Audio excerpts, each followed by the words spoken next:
ndabaramukije kandi bakunze imbonesha kure BIT Burundi nongera ndabaha ikaze mu mwanya mwiza waca kiganiro mukunda cyane isoko ry'ukuri aho nizera ntakekeranya ko muguwe neza aho muri muradukurikirana ikiganiro muherereye.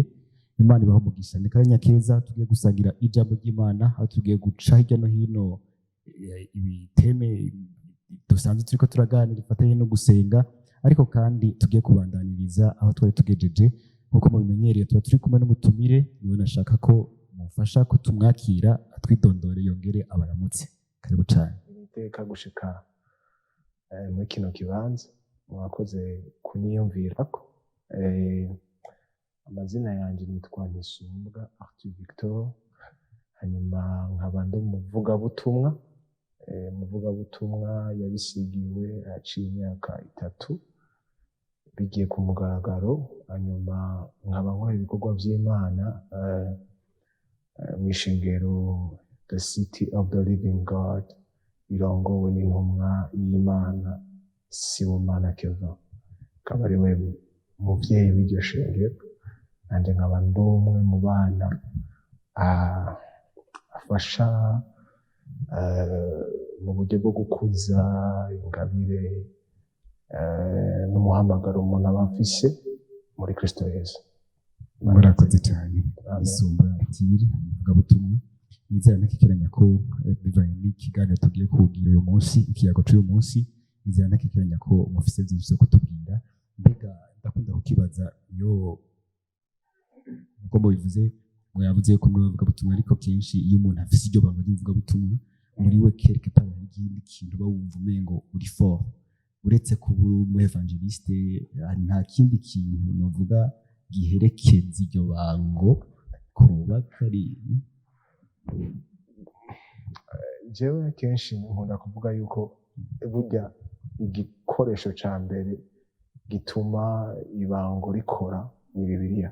Bibiliya umuntu ayisomye aruzura ukuri nako kukamuha kwidegemvya, hanyuma akumva hari ijwi rimuhamagara muri Bibiliya, kuko Bibiliya ni ijwi ry'ubuvugishwa ritabesha. Niho twumva umutima wa Yesu, niho twumva umugambi wiwe, niho twumva ububasha bwiwe. Donc ikintu ca mbere ni ukumenya ijambo ry'Imana, hanyuma mpemu yera biciye mu ijambo ry'Imana arakwereka ico gukora, co gukorera ishengero, co gukorera abantu, co gukorera umuntu uwo ari we wese mushobora kuba mwahuye. Rero icambere nico, hanyuma ibisigaye sinzi bana n'ivyo ushaka kumbaza. Nariko ndabaza ngaho nyene, ariko usanga umuntu ari umupasiteri ariko aravuga ati je ndi n'umwigisha, ndakunda kwigisha, akavuga ati ndi docteur ariko ndi n'umuvugishwa, umuprofete, bivanye n'amabango atanu. Nibaza ko tuzogaruka tuganira, nico nabaza ko atakindi kintu wumva umengo bibangikanijwe no kuvuga ubwo butumwa. Okay, jewe ntaratangura kuba gukorera mu ibango ryo kuvuga ubutumwa bwiza. Nari umuririmbyi kandi n'ubu ndi umuririmbyi, n'ubu ndashobora kuririmba, n'ubu ndashobora kurongora louange, n'ubu ndashobora gufasha abaririmbyi ku rushengero. N'ivyo nkunda gukora, ivyo natanguriyemwo cane. Mugabo uko umuntu aba umwizigirwa niko n'Imana imukoresha ibindi bikomeye. Rero muri jewe uko nasoma ijambo ry'Imana narumva ijwi rimbwira yuko ndi umuvugishwa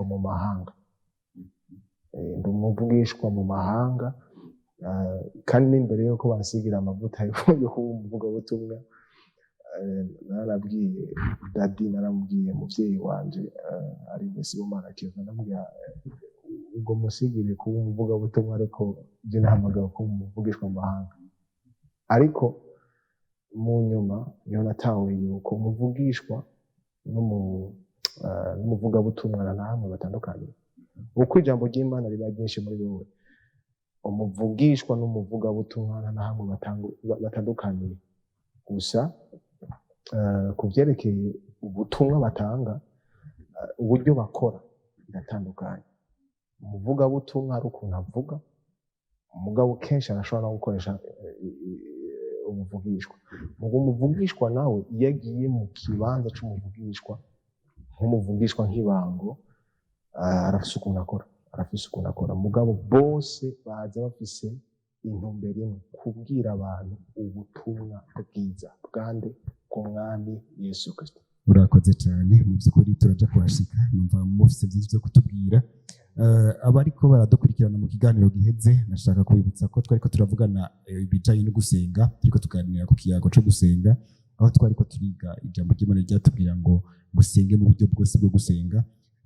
Umutumire twari kumwe niwe ariko aradevelopa iyo teme canke ico kiyago, yarashitse ahantu avuga ngo turasoma iki gice nico nashaka ko tuja dufatira kugira ngo tugire imbere tubandanya. Ni icete ca mbere Paul yandikiye abikorinto, yahereye mu gice caryo ca 14 ahereye ku murongo wa mbere, ariko aravuga ibijanye no gusenga muri rurimi rutamenyekana, ariko nashaka ko tuca tugira kugira ngo tutahure ibijanye n'ubuvugishwa, nk'uko mwavuze ko n'umuvyo mwumva muhamagarirwa hamwe igikorwa cyo kuvugishwa. Ijambo ry'Imana ryavutangura rivuga mu tw'amajambo avuga ngo ibyo kuvugishwa n'Imana no kuvuga indimi zitamenyekana. Numva umengo hari no kuntu bariko barabikompara, sinzi ko muja kutubwira aho bihuriye. Ijambo ry'Imana cyatangura rivuga ngo mwirukire urukundo utuburungu tubiri, yamara mwifuze cyane ingabire za mpwemu, cyane cyane kuvugishwa n'Imana. Hanyuma bavuga ngo uvuga ururimi rutamenyekana si abantu abarira, ariko abarira Imana kuko atawuvyumva, ariko mu mpwemu avuga amabanga. Gatatu, ariko uvugishwa n'Imana abarira abantu ibyo kubakomeza n'ibyo kubahanura n'ibyo kubirura. Kane baca bavuga ngo uvuga ururimi rutamenyekana ariyubaka, ariko uvugishwa n'Imana yubaka ishengero. Ikibazo canje nshaka ko tugihera ngaha nyene. Ubuherutse twariko turavuga nyene bijanye no gusenga, ariko numvise umengo ni teme ikiyago kijya kwinjizamwo n'ico kintu cyo kuvugishwa. Nibaza ko twotogisiga inyuma bivanye nuko ikiganiro gisanzwe citwa isoko ry'ukuri, dutahure ukuri, ariko n'ijambo ry'Imana rivuga ngo muzomenya ukuri kubahe kwidegembya. Nibaza ko tutokirengana uko, nico gituma nibaza ko tugiye kukiganira ko aho tugiye kuvuga by'ukuri ukuri kubuvugishwa. Imbere yuko ninjira neza na neza mu kibazo nyezi nafatiye ku ijambo ry'Imana dusomye, mbega ukuvugishwa niki? Kuvugishwa umuntu yo bitahura gute? Umuntu yo bitahura gute? Okay. Hariho kuvugishwa no kumuvugishwa.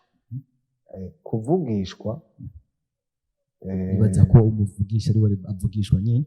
Umuvugishwa ni bavugishwa. Mugabo ni iki muvugishwa? Hari abavugishwa batarabavugishwa. Biraza kuvugura gato muganda kubisigura. Akarorero gasanzwe gute umuntu ashobora kuvugishwa kandi ataramuvugishwa. Hari amazina abavyeyi baduha gasanga arakoze ku buzima bwacu, atari uko arabavugishwa, mugabo baravugishijwe. Ibyo turiko turabamo ugasanga amajambo batwatuyeko baravugishijwe. Dusome neza muri mu cete ca mbere ca Petero igice ca 4 umurongo wa 11, niho uca wumva ico bisigura kuvugishwa. Cete ca mbere ca Petero igice ca 4 umurongo wa 11. Ijambo ry'Imana rivuga ngo umuntu iyo avuze avuge nk'ubivugishijwe n'Imana. Iyo avuze avuge nk'ubivugishijwe n'Imana. Mu Cyongereza bavuga ngo if anyone speaks, bisigura ngo n'umwana muto ashobora kuvugishwa. N'umwana uwo ari we wese, umuntu uwo ari we wese, ntibiraba imyaka. Oya. Umuntu uwo ari we wese, if anyone speaks, umuntu uwo ari we wese avuze, he should do it as one speaking the very words of God. agomba kuvuga ategezwa kuvuga nk'umuntu avuze amajambo yo y'Imana. ibintu bigiye kuba birebire. Reka dufatire kuri ico nyene, ariko avuga nka muga numva umengo siwe umuvugishwa. Reka uyu munsi tukadire ikiyago tugikoreye ku muvugishwa, apana nk'umuvugishwa, dukore ku muvugishwa. Ndaza kuza ntaco umuvugishwa, ndaza kuvugishwa mu yandi majambo. Rero ufashe kuri iri jambo kuvugishwa ni ukuvuga mu kibanza c'umuntu akuvugisha, umuntu akuvugisha urongowe n'impemu yiwe. Twovyita nk'intumwa. abafise ubutumwa ariko aratanga, si intumwa mugabo abafise ubutumwa ariko aratanga, mugabo afise cane cane impemu y'uriko aramuvugisha ibyo ariko aravuga. Rero bishobora gukora uwo ari we wese, bishobora gukora umuntu arongowe na mpemu w'Imana, ni nk'uko ashobora kuba ari impemu y'abadayimoni. Abapfumu burya baravugishwa. Abavyeyi bacu nakweretse baravugishijwe ku buzima bwacu. Je nk'ubu wanyise Ntisumbwa, n'umuvyeyi wanje yanyise Ntisumbwa. Iyo ni izina ry'Imana. Imana yitwa Ntisumbwa, Almighty, Imana ishoboye byose, Imana idasumbwa, the most high. Uje wantegera, urumva yaravugishijwe atabizi. Hanyuma ijambo ry'Imana rivuga ngo abantu bitirirwa izina ryanje. Kandi bamwe mu Barundi, kwanza Abarundi benshi bitirwa amazina y'Imana. Urumva abavyeyi bacu baravugishwa ku buzima bwacu, atari uko bari buzuye mpemu nyina cyane, ariko amajambo bavuga nk'aho umenga ni Imana irabasunikira kuvugishwa. Rero kuvugishwa muri kazinduzi canke dictionnaire, sivyo? Bavuga ko umuvugishwa ni umuntu ahagaze mu kibanza canyene kumutuma, akavuga amajambo y'uwamutumye, hanyuma agaherekezwa n'impemu y'uwamutumye. Nico bisigura kuvugishwa. Donc ni ukuvuga amajambo y'uwagutumye nk'uko yagutumye, hanyuma n'impemu yagutumanye. Urakoze cyane. Nshaka ko tutangwa umuco ukwiye ku bantu bose bariko baradukurikirana. Nizera ntakekeranya ko dushaka kugira urufatiro rwiza mu bijanye na kino cigwa.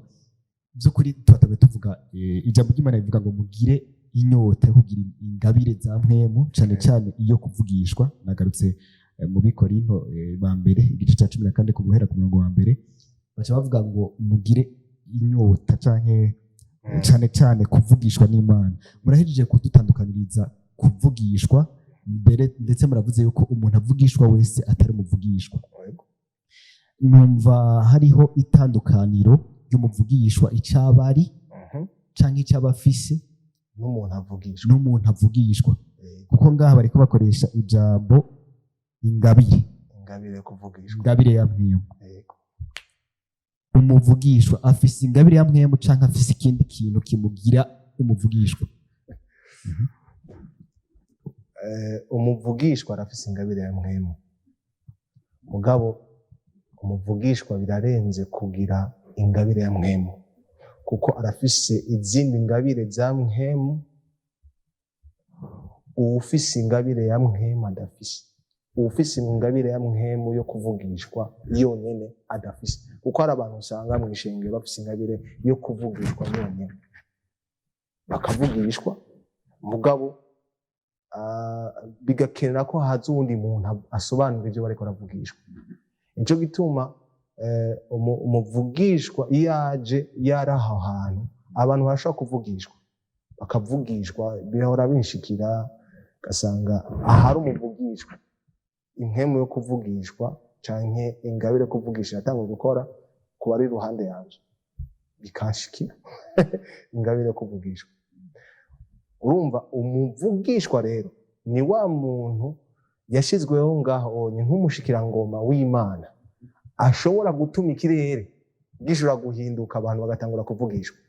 ngira nibango Umuntu umuvugishwa no ufise ibango ryo kuvugishwa.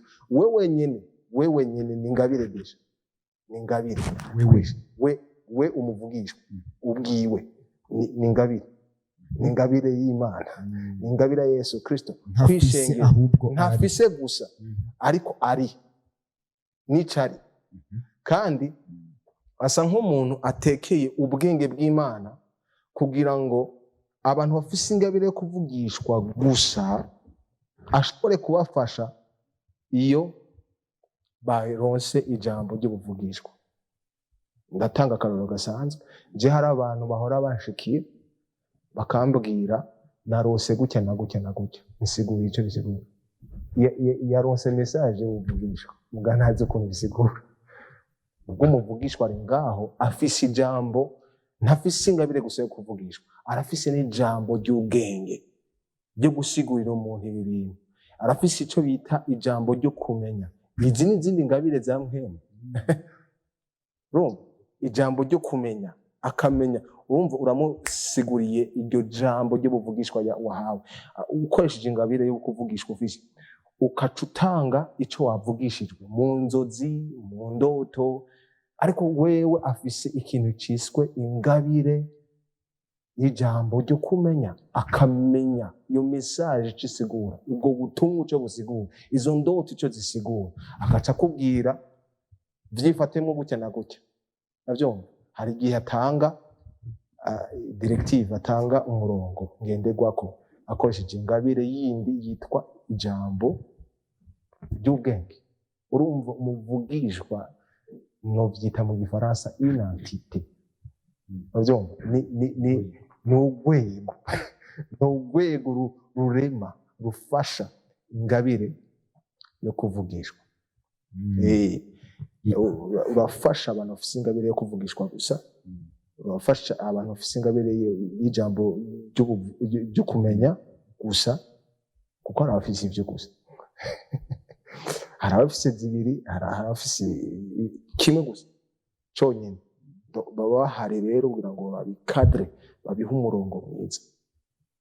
Urakoze cyane. Nibaza ko turiko turamera nk'abigira imbere by'ukuri, uvuze ibintu byinshi, ariko kandi turumva ko abariko baradukurikirana baratanga ko hariho umuntu afise ibango ry'ubuvugishwa. Wowe ndumva arafise ingabire, ariko kandi ubwiwe n'ingabire, ariko kandi hari n'abafise ingabire za mpwemu, izo bariko baravuga ngaho makino gitabo bavuga ati umuntu azipfuze kugira ngo umuntu azifite.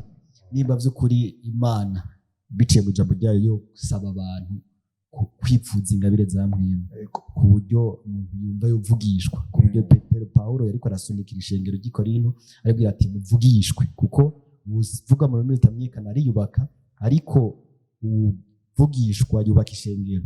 Mbega ikirere c'ubuvugishwa kiri ngombwa, ni ikintu umuntu abwirizwa kugenderamwo. Numva abantu bose barakeneye ico kintu, ku buryo Imana yobasunikira kukimenya, nimba ari abakozi b'Imana, nimba ari abana b'Imana. Ico kirere baragikeneye, ni ngombwa. Ndiko ndafatira ku bantu benshi bashobora kuvuga bati mu vy'ukuri kuvugishwa, nta buvugishwa busumba ijambo ry'Imana. Nimba mvise ijambo ry'Imana, ivyo bindumbwira vyomara ibikije kumbwira ko ivyo naraye ndiye nsanzwe ndabizi, biramfise akamaro kanini ku buryo umuntu yovyipfuza. Ico abantu bakwiye kumenya cyambere, bakwiye kumenya ko twarizeye Mwami Yesu. Nimba umuntu yarizeye Mwami Yesu, umuntu yizeye Mwami Yesu, ivyo ngomba ndabikararishe, ngomba ndabisurinye akarongo. Nimba twarizeye Mwami Yesu, bisigura ngo turabana b'Aburahamu kubwo kwizera Yesu Kristo, niko Bibiliya ivuga, sivyo? Niko Pawulo avuga. Singomba kuja niba abantu ntibashaka baze gusoma icete c'Abaroma, niho baza gutahura igice ca 4 cyane ca 5. Twese turabana b'Aburahamu kubwo kwizera Yesu Kristo. Rero Aburahamu, ijambo ry'Imana rivuga ngo ni umuvugishwa n'Imana. Ni umuvugishwa n'Imana. Mu yandi majambo, abantu bose bamukomotseko bafise ico kirere cyo kuvugishwa. barafise ikirere cyo kuvugishwa. Abamukomotseko mu buryo bw'amaraso canke abamukomotseko kubwo kwizera umwami Yesu Kristo. Ikirere cy'ubuvugishwa gitegerezwa kuhaba kubera n'uwo twakomotseko, haba mu buryo twizeye umwami Yesu canke mu buryo bw'amaraso ari mu Bisirayeli. Yarafise icyo kirere yarafise icyo kirere, dutegezwa rero kumva ko gikenewe. N'ubu deja uyu mwanya ndiko ndavugana nawe, ikirere cy'ubuvugishwa kiriko kirakora mu Burundi. Ni abantu bariko barahaguruka.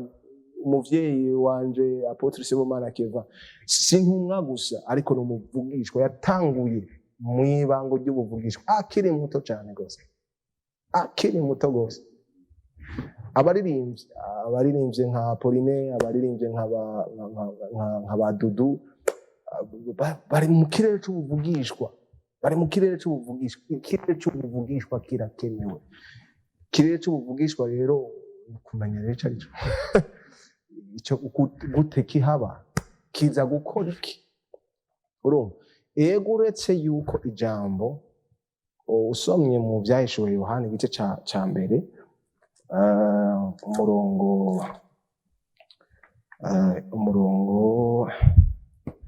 wa 3 bavuga ngo blessed is the one who reads, sivyo, the words of this prophecy. Okay, ko aradukurikirana nimba nkoresha icyongereza, nuko nizera yuko mu minsi igiye kuza nzobona uko ndavugana n'abantu b'urukoba rwera. Ni ukwizera kwawe, kwizera kandi ukitegura. Niteguye nk'uwizeye Imana, umviriza, ni Imana yaremye abantu bose. Rero sinashobora kugoma mbona gusa ngaha mu Burundi. Wavuze ko wahamagaye nk'umuvugisha w'amahanga. Mu Kirundi havuga ngo hahigwa usoma, hahigwa n'ababumva amajambo y'uko kuvugishwa n'Imana. Hahigwa ubusoma, hahigwa n'abumva amajambo y'uko kuvugishwa n'Imana. Y'uko kuvugishwa n'Imana, ça veut dire bisigura ngo aya amajambo yo kuvugishwa cyane cyane ahera hano muri kino gitabo cya Bibiliya. Kubera iki?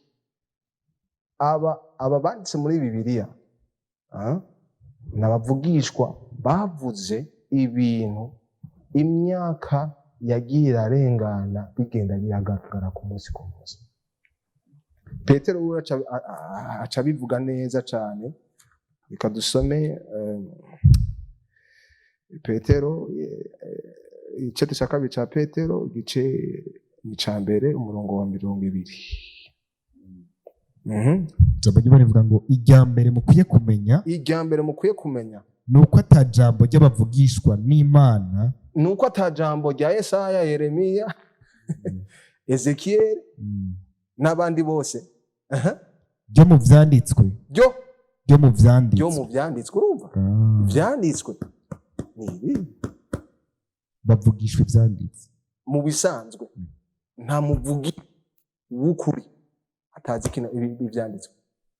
Utazi bino vyanditswe si umuvugishwa w'ukuri, kandi ategezwa kumenya ivyanditswe ibihe bandanye ryo mu vyanditswe rishobora gusobanurwa nk'uko umuntu avyigombera. Kuko atajambo ry'abavugishwa n'Imana ryazanywe no kugomba k'umuntu. Okay. Ariko abantu bavuga ivyava ku Mana, bavuga ivyava ku Mana barongowe na mpwemu yera. Oro mpwemu yera yariko avuga iki? Yariko ababwira iki?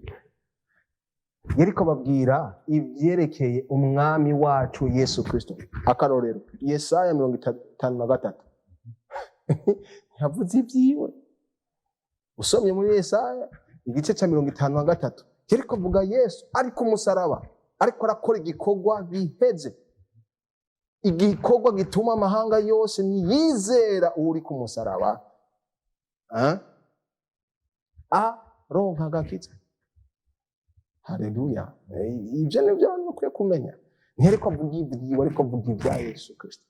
Hanyuma umwanditsi w'Abaheburayo wacu avuga neza ijambo ryanyoheye cyane. Utarashika kure umukozi w'Imana. Okay. Ngaha baravuga ibintu ngo bidashobora gusobanurwa nk'uko umuntu avyigombera. Aka kantu ko kugomba n'ahantu bavuga hepfo kuri 20 bavuga ngo kuko atajambo ryavugishwa n'Imana ryazanywe no kugomba k'umuntu. Abavugishwa n'Imana bahe hagarutse ikintu cyo kugomba nico nshaka ko ducako ucubandanya ivyo bindi. Mbega byoba bifatana no kukuntu abantu baba bumva bakeneye abantu bababwira ibintu bagomba kugira ngo abantu baba bumva umenga ibintu byo bivugishwa bo bisunika bavyigiza kure kuko urumva hagaragara bavugisha bakubwira ivyo ugomba tora visa gira uko mugore umva ijambo ry'Imana ntirigomba gusigurwa nk'uko umuntu avyigombera.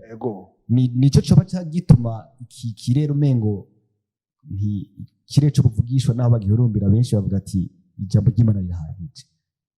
Nta kibazo muhura naco mwebwe mw'iryo bango ryanyu mubwo hoje. Je nk'ubu par exemple je akarorero je kuri jewe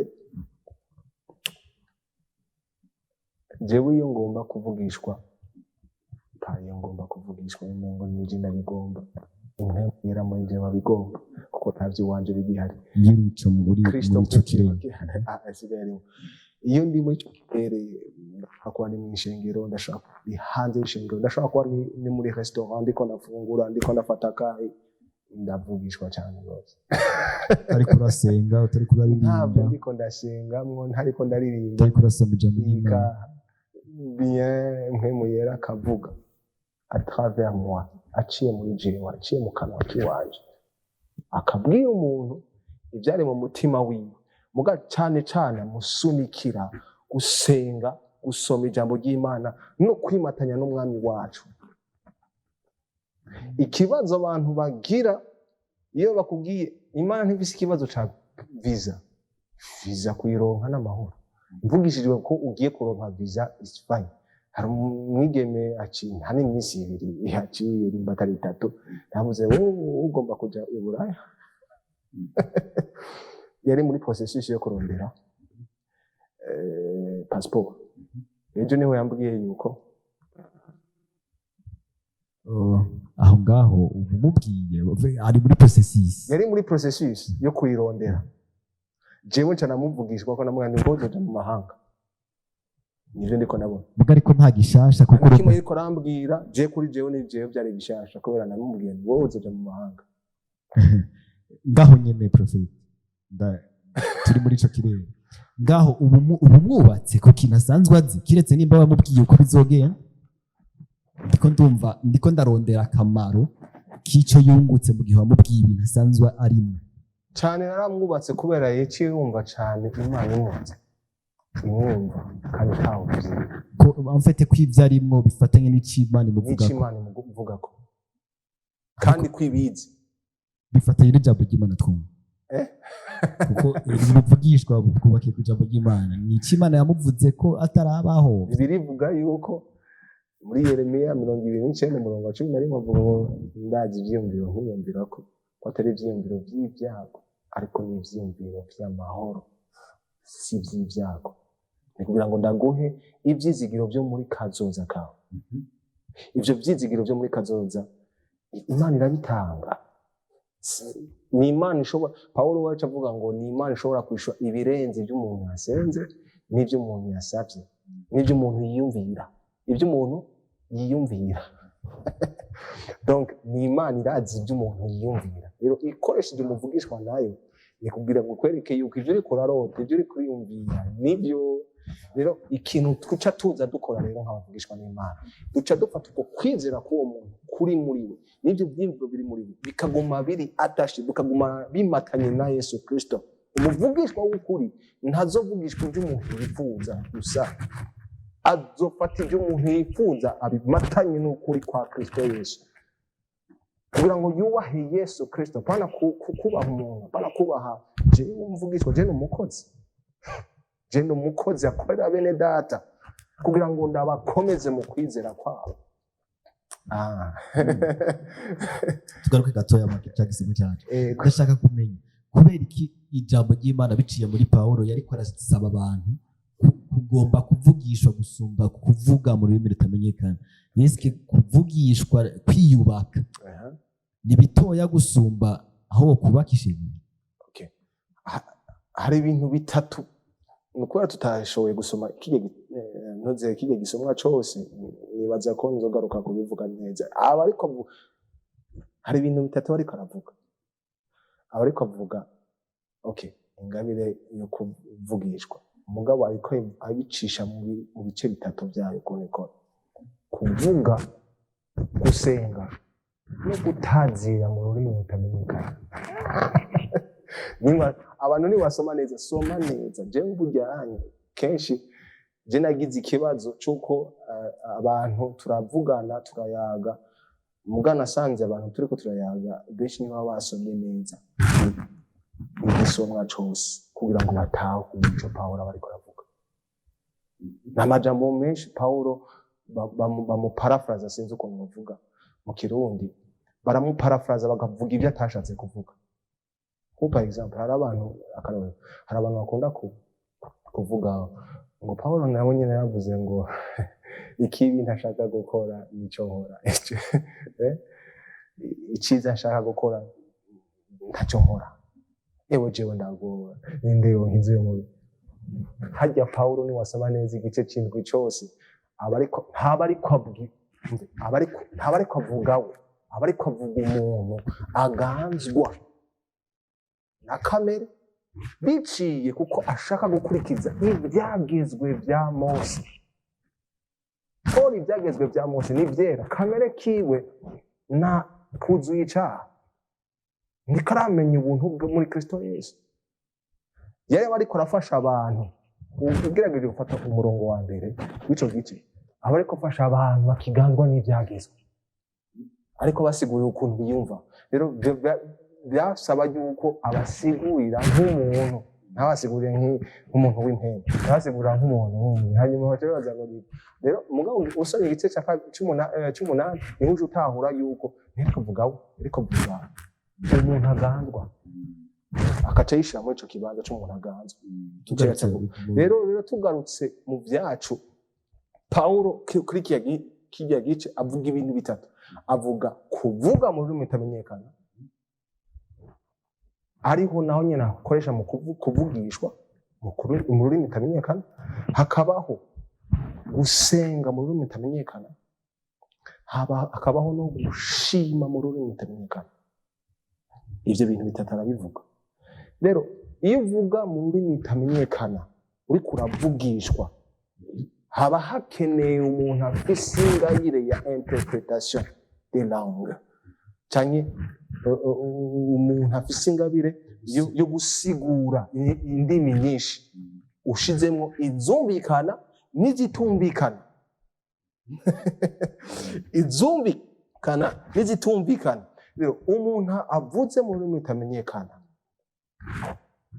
iyo ariko aravuga cyane cyane iyo arasenga aba ariko abwira Imana ariko arasenga mu rurimi rutamenyekana n'amabanga ariko arabwira Imana uwo ntukwiye kubyumviriza byihuse ko ariko arasenga ariko kuvuga na papa uhora kurondera gushaka kumenya uri mu saku ari umuvugisha umwe yavuze ngo uri mu saku ushaka kumenya ibyo abwira papa we mubwire nawe reka kumubwira reka gushaka kumenya ibyo ashaka kumubwira cyane cyane ariko arasenga reka kumenya we senga nawe mu rurimi rutamenyekana nimba utari ufise saba mwe mu yera ruguru dako turumvikana ngaho ni turashaka kwigira imbere twegereza kurangiza iganiro cy'uyu munsi kugira tuzobana n'ikiyago. Ndashaka dusigura bariko baradukurikirana tumve izo ngabire zirasabwa. Iyo ukeneye ingabire ya mpwemu, ingabire yo kuvugishwa urayisaba, ijambo ryo kumenya urayisaba ukayironka. Ariko ndashaka kumenya nimba ibango ryoryo ryo kuvugishwa, iyo ufise ibango muri wewe ryo kuvugishwa, ndashaka kumenya ko ari ibintu usaba, ko ari ikintu ushobora kuronka canke ari ikintu umuntu Imana yoyo yihitiramo ikakwita ati je ndaguhaye iryo bango. Yihitiramo abavugishwa n'Imana ariko ibango urarisaba. Ya ibango ntajya usaba. Voilà, ingabire plutôt. Ingabire urashaka kubisaba. Mugi bango ntirisabwa. Bango ntirisabwa. Iyo ufise iryo bango ryo kuvugishwa, birashika ugasaba ingabire yo kuvugishwa. Oya, ubyinjiyemo ni nk'umuntu. Biba bisanzwe bikuri bijyana nawe. Ijambo ryo kumenya bijyana nawe. ni ibintu biri incorporé sivyo ni ibintu urumva ni nk'iki ikado kinini ingabire nini itekemwe ibintu byose ukeneye mu buzima ukuranegera rero umuvugishwa ni message yo kuvugishwa agishikaho nyina ikirere cyo kuvugishwa aho nshaka gushika ni ngaha mbega umuntu amenya gute ko afise ibango ry'ubuvugishwa ndashaka ko ufatira ngaho hanyuma twinjire turangiza tuvuga by'ukuri gute umuntu yomenya ko umuntu bahuye aramuvugishwa ukuri cyo kugira ngo ndabimenye cyane no guconcept ijambo ry'Imana hanyuma igihe cyose namasanga ndiko ndavugisha naho hayi kirere cyagrava ugasanga ndiko ndavugisha ndazi abakozi b'Imana ngaha maze kuvugishwa ko ibyo bariko barabamwe uyu mwanya uyu mwanya ni ibintu nari nababwiye ndazi umuvugishwa umwe uyu munsi ariko arakoreshwa mu bushobozi bwose je ntanakoreshwamo icyo gihe yaragikizwa ndamubwira koresha ijambo ry'Imana uzusome ijambo ry'Imana mu marango yose ushaka mu ndimi zose ushaka manze ukoresha iby'ubuhizi ibyo bivuga uzaye wumva uvuga ntabyo wasavye ntuzi ko ari igihe cyo kwakira ingabire ariko n'ibintu urumva bikujeko urumva jewe byari bijanye nanje umugabo ntabizi ko ari byanje kandi maze gukenguza ubuzima bw'iwanje nasanze ari kubiri okay arambabarira umuvyeyi wanje mugabo hari igikorano ca mbere yakoze muri 2017 shokwa nimba ntihenze namubwiye exactement ibintu bigiye kuba izoba intango y'ibyo ugiye gukora byinshi ndabivuze ambabarire mugabo karakaroro gasanzwe ni kimwe mu byo maze Imana imaze kunkoresha iyo umuvugishwa avugishije avuga ibintu avec puissance ntibikora ku muntu gusa birakora kwihanga iyo bifise nk'ibanga umuntu ashobora kubivugishwa abifise nk'ingabire yego cyane gose ivyo navyo ni handi Paulo acavuga ngo umuntu afise ingabire yo kuvugishwa avuga ijambo rifasha ishengero lokale ego cyane lokale zijya mpome zine cyane iyo bera bakoranye yandi majambo iyo bera bakoranye ingabire yo kuvugishwa irakora cyane ego cyane ufise byinshi numva nca nobaza kuko iki kintu nibaza ko ari ikigo cyagutse cyane gose cyane urumva hariho abavugishwa ku ishengero ku muntu hari n'abavugishwa ku bihugu umuntu agatanga turiko turasoma Bibiliya batwereka b'isezerano ya kera bavuga umwami aza kubaza umuvugishwa ati mbega bimere gute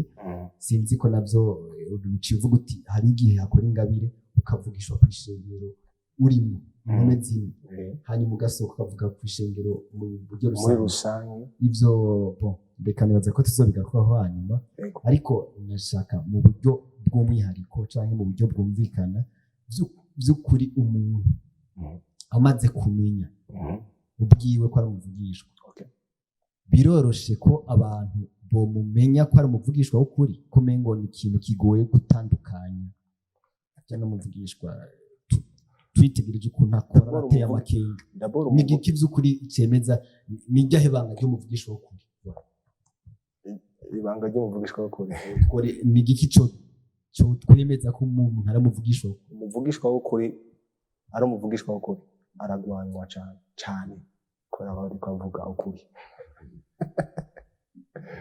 icyo nicyo cyane bakwiye kumenyera ko umuvugishwa w'ukuri ubuzima bwiwe bwubakiye kuki umuvugishwa w'ukuri afise umubabaro nk'uw'Imana arababara cyane Imana ikirarira nawe ararira jewe apotre Simimana Keva Imana imweze agira nukuri niyo muntu wa mbere maze kubona ingabire ibango ry'ubuvugishwa ariko cyane yakora cyane hari n'ubundi asa nawe Prophète Brad ndakumvugishwa Prophète Brad iyo kurumviriza ukuntu bavugira mu mutima w'Imana kandi iyo bariko aravuga baza bavuga ibintu vyerekeye ukugororoka ukwihana ukuri abantu bahinduke abantu bave mu binyoma binjire mu kuri niko bameze rero iyo batangwe kuvuga ivyo bintu batangwe kuvugisha ukuri isi nkifise ukuri batangwe kuvuga ukuri baragwanywa Apotre arabizi nawe nyene yaragwanijwe n'ijengero yatanguye yaragwanijwe cyane rwose kuko yereko avuga ukuri reko abwira abantu bihane kuko yarumva ibintu biriko birakoreka bikaca bimubabaza reka tuje mu ijambo nihuco byumva cyane Yeremiya 23 nibaza ko tubigaruka ko cyane 23 umurongo wa 10 ijambo ry'Imana rivuga ngo kuko igihugu cuzuye abasambanyi hera ku murongo w'icenda navuga gute kuko ndavuga ngo ijambo ry'umutwe rivuga ngo Imana iburira bakamenye mu Cyongereza bavuga ngo the prophets bakamenye nabo baraburirwa mbere tuzobigaruka ku vy'abakamenyi umutima wanje unsabiye mu nda urumva ariko vuga kuri bakamenye muga nawe nyene ni kamenye ni Yeremiya unsabiye mu nda kubera bakamenye ariko rakora ibintu bitari byo amagufa yanje yose aratetemera meze nk'imboregwa ndaborewe vraiment mborewe kubera ibintu ndiko ndabona nk'umuntu yaneshejwe na vino umuntu yaneshejwe na vino kubwo horaho n'amajambo yiwe mu majambo ndababaye kubwo igihugu cuzuye abasambanyi kubwo umuvumo igihugu kiragandaye umvise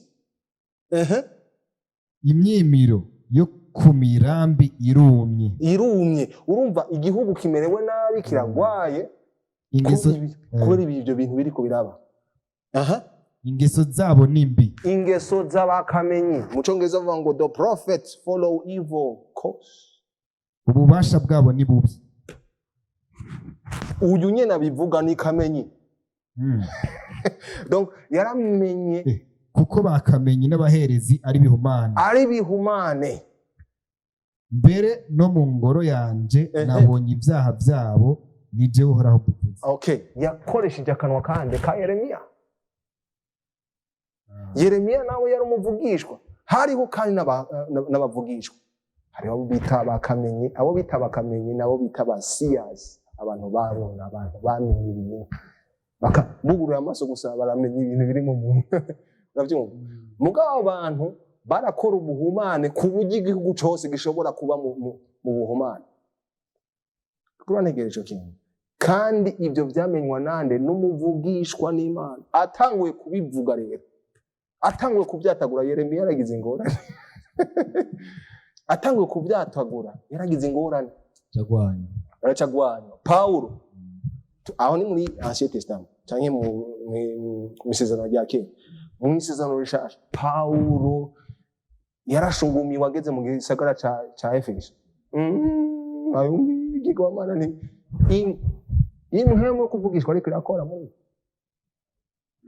urabyumva impemu y'umuvugishwa ariko irakora muri yumva arashungumiwe ibintu nibibaho abantu baracasenga ibintu nk'ibi yes impemu yera yariko arakora ikintu muri atanguye kuvuga yaragwanijwe umuvugishwa ikintu uzomumenyera ko ariko aravugisha ukuri ukwiye ariko aravuga ukuri baramugwanya ico nicyo cya mbere urakoze cyane numva umengo niho tugiye no kurangiriza ariko baradukurikirana nizera ko muzi igisoma turiko turafatira ko icete ca mbere Paulo yandikisha ingero ry'Ikorinto uhereye ku gice ca 14 ni mu gice ca 14 nyine uhereye ku murongo wa mbere niho nashaka nyine turiko turavuga ibijanye n'uvy'ukuri n'umuvugisho w'ukuri mutumire wacu ariko aratubwira ibijyana umuvugisho w'ukuri by'ukuri biravugana ko arindwa kwanga kuko avuga ibitaryohera amatwi y'abantu nico gituma nshaka kugaruka ku murongo wa 3 bavuga ngo ariko uvugishwa n'Imana abarira abantu ibyo kubakomeza n'ibyo kubirura n'ibyo kubahanura. Ugomba wibuka yuko ahanye n'umuntu afise ingabire yo kuvugishwa, si umuvugishwa, n'umuntu afise ingabire yo kuvugishwa. Shaka kumenya aka kantu ko kubahanura karacagaragara mu bavugishwa ba kino gihe. Kenshi kumengo bavuga ibijanye no kubabwira iterambere ry'abantu. Wewe ugiye kumera uku, wewe Imana iranyeretse cette fois igiye kugira ukundi bake babwiga ibijanye nka bimwe vya Yeremiya nyine avuga ati ndatushije kuri iki kintu, ndababajwe n'ibi bintu, igihugu tandukana n'ibi. Mbega abavugishwa bavuga ibyaha, dabo umuvugishwa ntariho cyangwa ufise ingabire yo kuvugishwa ntariho kugira ngo aguma avuga ibyaha. Oya. Yeremiya nawe nyine ntaguma avuga ibyaha. Abantu benshi ntibaramutahura yakarasoma uyu bariko arasoma Yeremiya yavuga abantu bihane ko ibyaha bihari, ariko avuga ibyaha byabo, yariko ashaka ko abantu bihana. Aravye ibintu biko biraba, ijwi ry'Imana ibi bintu nibabivemo, babwire baburire, babwire babivemo, kuko nibatabivamwe hera ikintu kiza ku buzima bwabo, intambara ikiza n'inzara biraza kuza, ariko je sishaka ko bibaho. Naho mpamvu yaciye avuga irya chapitre 29 verset 11, abantu benshi bakunda kuvuga uko nzi ivyiyumvira mbiyumvirako, sivyo? Ariko atari ivyiyumviro vy'ivyago. Ubundi bwo Yeremiya ntiyariko yifukaza, ntiyariko atumberaza cyane ku vyerekeye ivy'ivyaha, ariko shaka cyane ko abantu bihana. Bivyumva rero, umuntu afise ingabire yo kuvugishwa yariko arahanura, abwira abantu bihana. Ni kenshi ninjira mu rushengero louange tariki rabani nkishika hakiri kare, kenshi nkunda gushika hakiri kare, nkanze nkinjira nkahora kubona umuntu, uyu muntu asoma Bibiliya, nkabyumva umuhemu yanje, uyu muntu asoma Bibiliya, genda umubwira isoma, akoze ingabire yo kumuhanura. Yego, kama genda usome Bibiliya, urakijijwe, urakunda Imana, mugabo indani uri kirohori. Kandi aho rero ni udutuma abadayimoni binjira bakinjira mu rushengero bakadukoresha, bakadukorera agashaka. Ariko ivyo umuntu afise ibanga ntashobora kubikora. Deja ndiko ndavuga umuntu afise iryo bango, umuntu afise iryo bango arifise by'ukuri arabikora, abikora mu buryo jewe abantu jewe nzi, sivyo? Nka Sibomana Keva, Apotre Sibomana Keva, umuvyeyi wanje, arabikora ariko aravuga ubutumwa bwiza, atariko arabwira umuntu directement gutya amutunga urutoki. Oya, arashaka kubivuga ubutumwa bwiza, abantu bakihana by'ukuri, umuntu akava mu byaha atabivuga, akabivuga muri rusange, umuntu akava mu byaha kubera afise ijwi ry'ubuvugishwa. Uretse ko ari intumwa, ariko arafise ijwi ry'ubuvugishwa muri kino gihugu, kandi Imana ishimwe ko ariko arakoreshwa ibyo ariko arakoreshwa uyu mwanya. Defo ntunamutahura, je naje ubwanje njare yarangoye kumutahura, mugabo uyu naramutahura.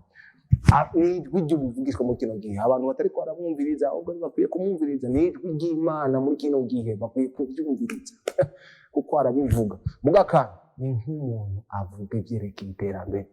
Yes, kuko mu ijambo ry'Imana, Imana irasigura yuko abantu n'ibihari, abantu nibarondera mu nyunga yayo, bakareka ingeso zabo mbi. Ndakubwiza ukuri, iterambere ni kasha, kuko muri Kristo Yesu ivyerekeye iby'ibyaha Yesu yarabitsinze, ivyerekeye byo kuneshwa na Satani Yesu yarabitsinze, ivyerekeye byo kuganzwa n'ubukene Yesu yarabitsinze. Birivuga ngo ubwiwe yikoreye, yemeye intimba zacu, yemeye n'ubukene bwacu, yariyambitse biri ubukene kugira ngo muri ubukene bw'Imana dutungishe. Rero les deux côtés zirahari. Vugishwa b'ibinyoma bazoguma bavuga cyane ku vyerekeye iterambere gusa, mbwa ntibabwira abantu ko bategezwa kwifata ukuntu. Abo rero bariko bubaka inzu ku musenyi, iyo nzu izotegezwa kubomoka. Murakoze cyane. Ikiganiro cyacu cy'uyu munsi kiriko kiregereza kurangira. Nashaka imbere yuko turangiza nsabe utumire wacu, sinzi ko hari akantu ko jambo ko guhereza ko ngasunika rugi turangiza ikiyago cy'uyu munsi, by'ukuri akantu wumva bifatanye n'ibyo twaganiriye, akantu wumva tuhere wogenda ubwiye abakora dukurikirana. icambere bakwiye kumenya mukwiye kumenya icambere no kumenya yuko Yesu arabakunda. Yesu Kristo arabakunda, umwami wacu arabakunda, kandi iki nico gihe aho Imana igomba kugirira neza Uburundi n'abarundi biciye mu ivugabutumwa rya Yesu Kristo. Ivugabutumwa rya Yesu Kristo ryerekeye ukuntu Yesu yatsinze icaha kugira ngo mwebwe mwidegemvye, kugira ngo twese twidegemvye. Hanyuma tumaze kwidegemvya tukaganzwa n'ubuntu bw'Imana, tukaganzwa na mpwemu w'Imana, hariho ingaruka z'uko twihanye. Ingaruka z'uko twihanye, tubaho ubuzima Imana ishaka ko tubaho ngaha kuri ino si. Turaganza isi, turatera imbere.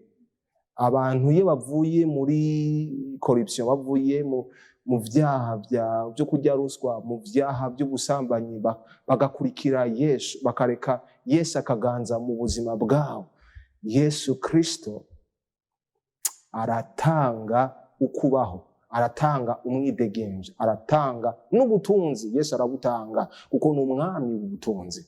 Ukugwira k'ubutware kuzoba ku bitugu vyiwe. Ubutunzi buzobana nawe, ubutunzi buzobana nawe. Yesu Kristo ntiyaje kugira ngo adukize ibyaha gusa hanyuma ngo ace yigira mu ijuru. Oya, Yesu yaje kudukiza icaha n'ingaruka zacu.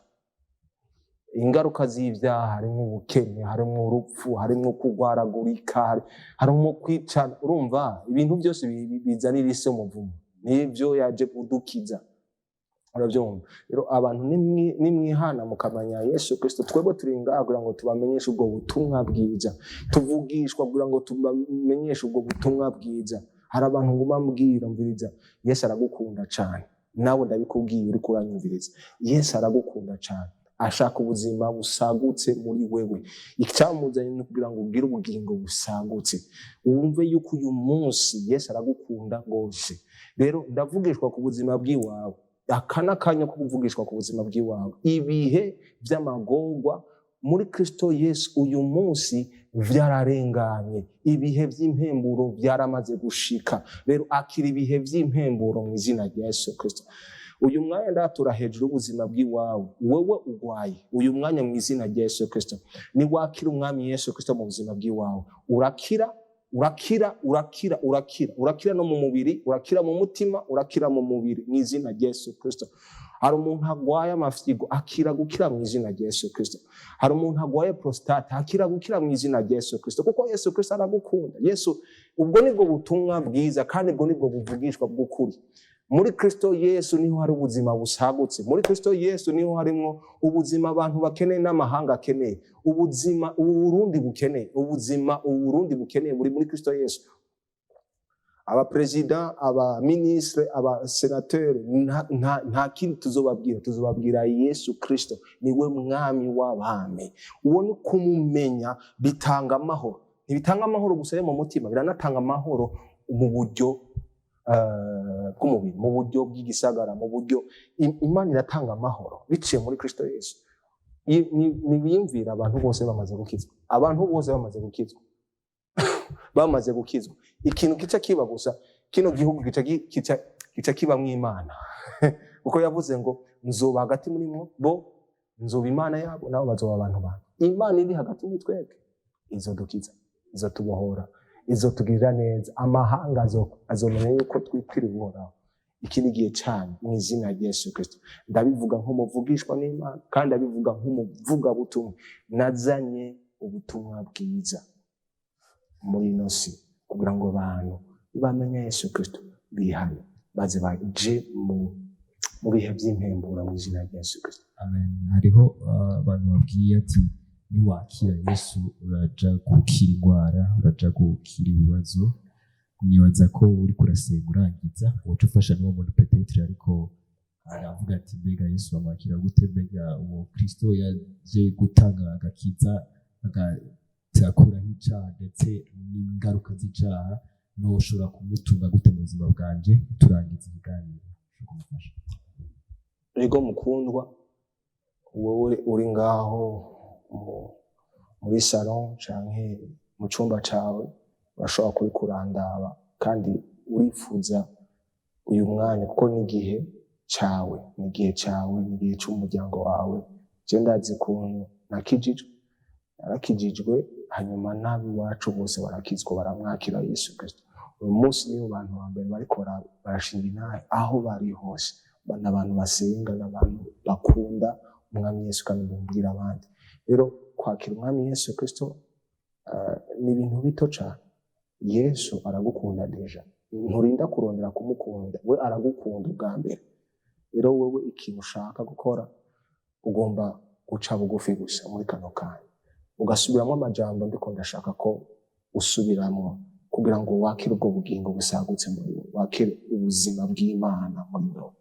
Urashobora gusubiramo uti mwami Yesu, uyu munsi ndakiriye ubuntu bwawe muri jewe.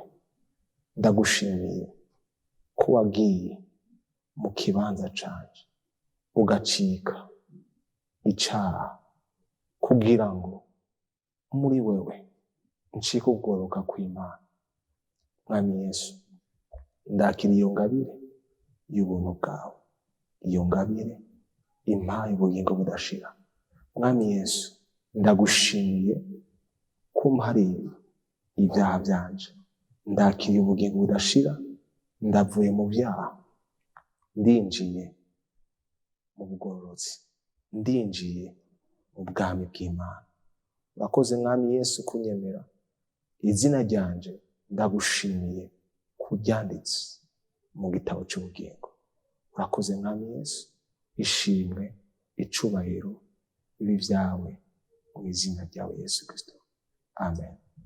Kasi ndagusengere data mu izina rya Yesu Kristo, ndakwereka uyu mwana wawe, uyu muhungu n'umukobwa wawe, mu izina rya Yesu Kristo. Reka ubahe ubushobozi bwo kugendera muri ubu buntu bahagazemo mu izina rya Yesu Kristo.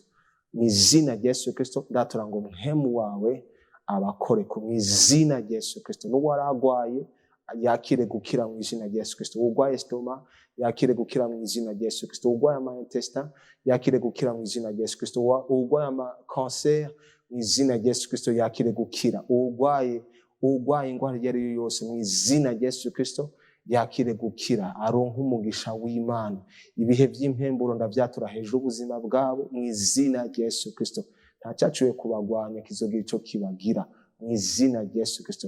Ndatura ibihe by'impemburo mu buzima bwabo no mu miryango yabo. Mwami Yesu, reka umuco wawe wamurikire. Urakoze Papa, ishimwe rugaruke ko mu izina rya Yesu Kristo, amen. Congratulations. Amen. Félicitations. Uri mu bwami bw'Imana, uri umwana w'Imana. Turagukeje cyane wowe uteye intambwe, reka nawe tugushimire cyane. Tumire yego, nizere ko n'ubundi munsi nitwifuza ko muza kutambuka. Imana iguhe umugisha. Reka namwe ndabashimire cyane mwebwe mwariko muradukurikirana. Imana ibane namwe, ibakomeze, irushirize kubahezagira mu byo murimo byose. Mwakoze kubana natwe kuri ku mwanya wanyu. Nizere ntakikerenya ko ikiganiro cyabafashije. Nimba kishagufashije ugisangiza uwundi muntu, nimba by'ukuri uri kuri abikurikirana yaba ku buhingaguruka na bumenyi n'atandukanye, kugira ngo ugisangize abandi nabo bafashwe. Reka nshimire cyane by'umwihariko uriko aradufasha mu buhinga bw'ivyuma, Jire Boris Gabire. Imana nawe muhe umugisha, hanyuma namwe duhana isango mu kiganiro cy'ubutaha. Mwarahezagiwe cyane.